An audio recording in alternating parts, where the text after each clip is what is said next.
দিয়েছে আর আমি রান্নার জায়গাটাও পরিষ্কার করে গুছিয়ে নিয়েছি। দেখ পোকা আছে নাকি আবার এসছে।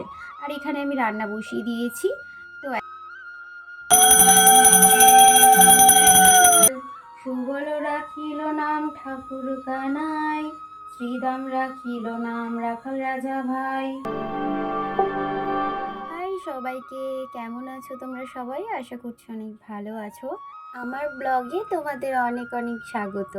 তো আমি চাটা করে তারপর চাটা খেয়ে নিলাম। তারপর খেয়ে নেওয়ার পরে ঘরের কাজ একটা একটা করে শুরু করলাম। প্রথমে সুন্দর করে বিছানাটা গুছিয়ে নিয়ে বিছানার চাদরটা চেঞ্জ করে নিয়েছি, কারণ আজকে গোপু সোনার জন্মদিন। আমাদের জন্মদিনেও যেরকম আমরা ঘরের কাজ করি, সুন্দর করে ঘর গুছাই, ঘরের ঘরটা টিপটাপ রাখার চেষ্টা করি, সেরকমই ওরও জন্মদিনে আমি ঘরটা সুন্দর করে গুছিয়ে নিলাম। আর প্রত্যেকটা দিনই আমি ঘর গুছিয়ে রাখি, কারণ আমার ঘর গোছাতে বেশ ভালো লাগে। আর রঞ্জিত ওখানে গোপালের জন্য সমস্ত কিছু বাজার করে জানালার উপর রেখে দিয়েছে, আর আমি রান্নার জায়গাটাও পরিষ্কার করে গুছিয়ে নিয়েছি। আর তারপরে যেখানে ওকে বসাবো সেই জায়গাটাও বোন আর আমি মিলে সেই জায়গাটা সুন্দর করে একটু হালকা উপরে আর কি ডেকোরেশনটা করেছি। তো বিশেষ কিছুভাবে আমি যে সাজাবো, আমি ফুলের মালা দিয়ে সাজানোর ইচ্ছা ছিল, কিন্তু ফুলের মালা কেনার আর সময়ও হয়নি। আর সেই কারণে আমার ঘরে রিবন ছিল, তো সেটা দিয়েই আর ময়ূরের পালক যেহেতু ওর ভীষণ প্রিয়, সেটা দিয়েই আমি ডেকোরেশনটা কমপ্লিট করেছি।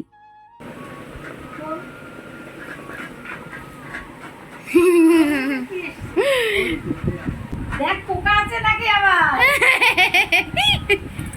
দেখ পোকা আছে নাকি দেখ। না, পোকা নেই, আমারটা খুব সুন্দর এসেছে, দেখো। আমি এখানে মিশোতে একটা জামা অর্ডার দিয়েছিলাম, তো সেটাই জন্মাষ্টমীর দিন এসছে। আর আমার বোন একটা জামা অর্ডার দিয়েছিল, একটা জামা এসছে, সেটা হচ্ছে একটা গেঞ্জি টাইপ অফ কিছু একটা এসেছে, আর তার মধ্যে থেকে পোকা বেরিয়েছিল। তো সেই কারণে ঠাম্মা বলছিল যে দেখ আবার পোকা বেরিয়েছে কি না তোর জামা থেকেও। না, কিন্তু মিশোর আমার যে জামাটা আমি অর্ডার দিয়েছিলাম সেটা খুব সুন্দর এসছে। আর এখানে আমি রান্না বসিয়ে দিয়েছি।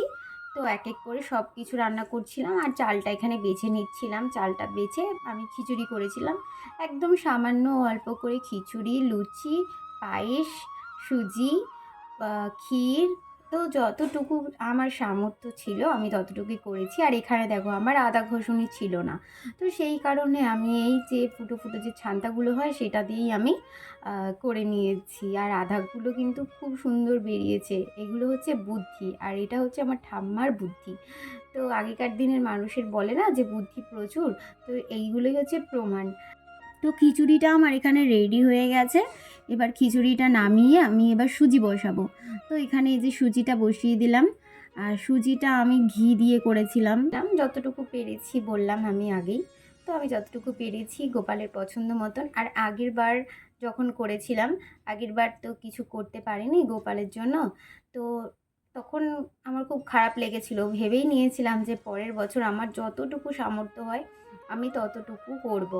আর সত্যি কথা বলতে রঞ্জিত না থাকলে আমি এত কিছু করতেই পারতাম না, কারণ ও না থাকলে এটা কোনো দিন সম্ভব নয়। কারণ আমি এইভাবে এতটা গুছিয়ে কোনো দিন করতে পারিনি, বা গুছিয়ে বাজার করা সেটাও আমি করতে পারিনি। তো যাই হোক, দেখো জন্মাষ্টমীর দিনে রান্না করতে করতে যদি এইভাবে বৃষ্টি পড়ে, তাহলে কী যে মনটা আনন্দ লাগে কি বলবো। আর জন্মাষ্টমী মানেই তো তোমার বৃষ্টি, তাই না? তো তারপরে আমি রেডি হতে গেছিলাম, আর এখানে রঞ্জিত ফল কেটে সমস্ত দেখেছিলাম যে থালা করে এনে গুছিয়ে দিয়েছে, যাতে আমার একটু সুবিধা হয়। তো আমি এখানে পুরো বউ বউ সেজে, আমি বউ অবশ্যই, কিন্তু সুন্দর করে শাড়ি পরে মাথায় ঘোমটা দিয়ে চলে এসেছি। আর এখানে করেছিলাম লুচি, আলু ভাজা, সুজি, আলুর দম, পায়েস, আর এখানে খিচুড়ি, আর এখানে তালের বড়া। আর ক্ষীরটা রঞ্জিত বাইরে থেকে কিনে এনেছে। ক্ষীরটা ভেবেছিলাম আমি নিজের হাতে করবো, কিন্তু ক্ষীরটা ও বাইরে থেকে কিনে এনেছে। আর এখানে ফল কেটে তো বললাম গুছিয়ে দিয়েছে। তো এবার আমি পঞ্চামৃতটা রেডি করছিলাম এখানে, কারণ ওকে পঞ্চামৃত দিয়ে স্নান করাবো বলে।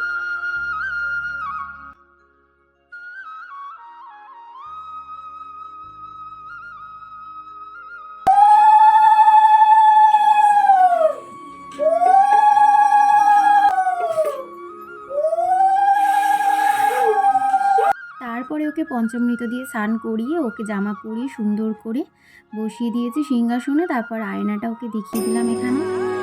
আয়না দেখিয়ে দেওয়ার পর ওকে একটু বাতাস করে দিলাম এখানে। তারপরে ওকে দিয়ে দিলাম চন্দনের সমস্ত ভোগের মধ্যে অনেক দিয়ে দিলাম।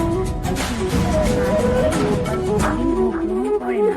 তারপরে গোপালের ফুল দেওয়ার মন্ত্র পাঠ করে এখানে আমি সিংহাসনটা সুন্দর করে ফুল দিয়ে সাজিয়ে দিলাম।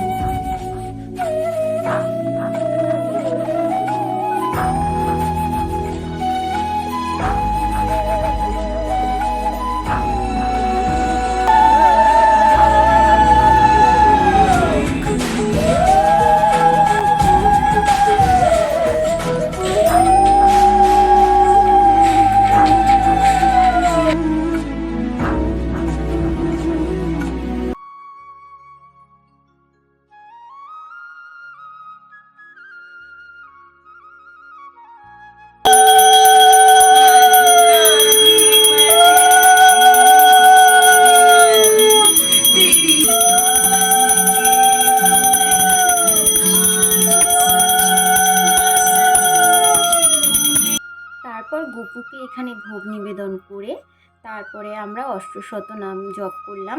জপ করার পরে প্রণাম মন্ত্র বলে প্রণাম করলাম। ব্রজ বালক নাম রাখে ঠাকুর রাখাল, সুবল রাখিল নাম ঠাকুর কানাই, শ্রীদাম রাখিল নাম রাখাল রাজা ভাই, ননী চোরা নাম রাখে যতে গোপিনী, কাল সোনা নাম রাখে রাধা বিনোদিনী, অনন্ত রাখিল নাম অন্ত না পাইয়া, কৃষ্ণ নাম রাখেন গর্ণ ধ্যানেতে জানিয়া, কুম্ভভূনি নাম রাখে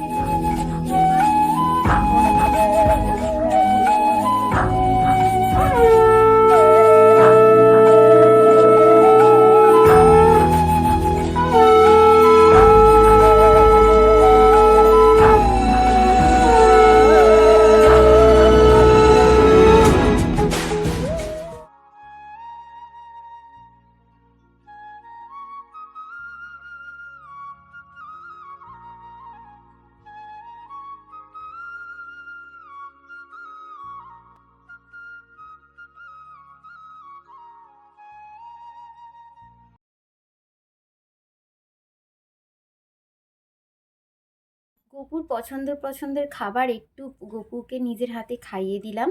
খাইয়ে দেওয়ার পরে আমি একটু ব্রত কথা শুনলাম। আমরা সবাই মিলে ব্রত কথা শুনে আমার পুজোটা সমাপ্ত করলাম।